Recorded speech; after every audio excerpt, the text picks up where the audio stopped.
Ako nainštalovať WordPress na vašu doménu? V administrácii po prihlásení klikneme na doménu, s ktorou budeme pracovať. Pod hostingom sa ukrýva sekcia web a potom inštalátor CMS. Uvidíme voľbu inštalátorov, ktoré ponúka náš hostingový program. Nakoľko sme sa rozhodli pre WordPress, klikneme na tlačidlo Inštalovať.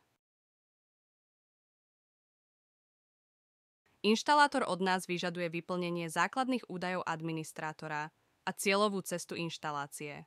Vyplníme prihlasovacie meno, heslo a e-mail administrátora. Cieľovú cestu inštalácie necháme prázdnu v prípade, že WordPress potrebujeme nainštalovať na hlavnú doménu. Ak chceme inštaláciu vykonať na subdoménu, vyplníme iba názov subdomény a adresár ponecháme prázdny. Inštalácia bola úspešne zadaná do systému. Teraz už len počkáme na spracovanie do stavu hotovo.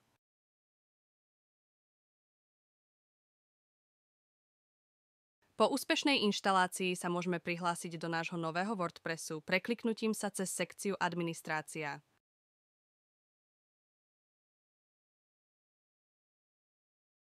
WordPress bol úspešne nainštalovaný a je pripravený na používanie.